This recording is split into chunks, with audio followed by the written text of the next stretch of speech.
Mubtada dan khobar. Pengertian mubtada.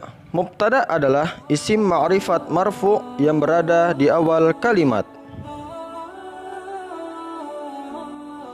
Dari pengertian tersebut bisa kita simpulkan bahwasanya mubtada memiliki ciri-ciri.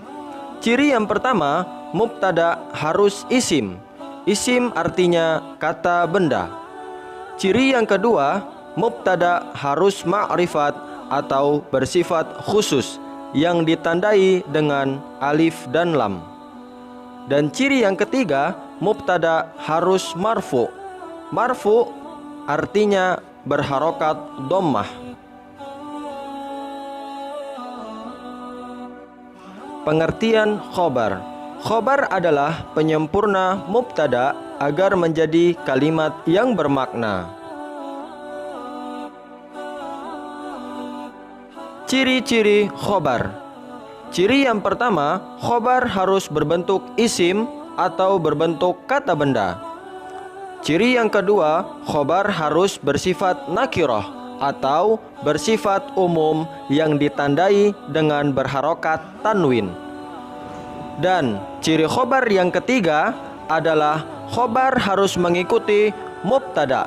Apabila mubtada berbentuk mudzakkar atau laki-laki, maka khobar harus berbentuk laki-laki.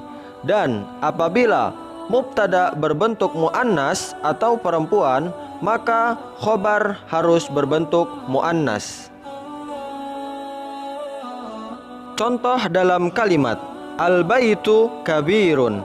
Al-baitu disebut sebagai mubtada karena berada di awal kalimat dan bersifat ma'rifat yang ditandai dengan alif dan lam dan berharokat dhammah.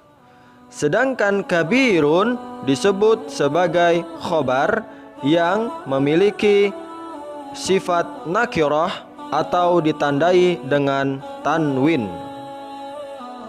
Al-baitu kabirun diartikan ke dalam bahasa Indonesia, rumah itu besar. Contoh dalam kalimat lain, al-kitabu jadidun. Al-kitabu sebagai mubtada karena isim yang berada di awal kalimat dan bersifat ma'rifat atau bersifat khusus yang ditandai dengan alif dan lam serta berharokat dhammah atau marfu. Sedangkan jadidun sebagai khobar karena bersifat nakirah atau umum yang ditandai dengan tanwin. Al-kitabu jadidun diartikan sebagai buku itu baru. Selanjutnya, contoh kalimat dalam bentuk muannats. Al-madrasatu wasi'atun. Al-madrasatu disebut sebagai mubtada karena isim yang berada di awal kalimat bersifat ma'rifat yang ditandai dengan alif dan lam serta berharokat dhammah. Sedangkan wasi'atun disebut dengan khobar karena bersifat nakirah atau yang ditandai dengan berharokat tanwin.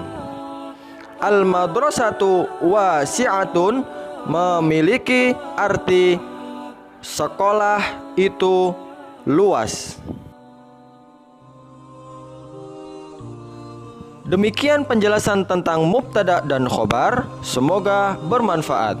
Jazakumullahu khairan. Ila liqa. Wassalamualaikum warahmatullahi wabarakatuh.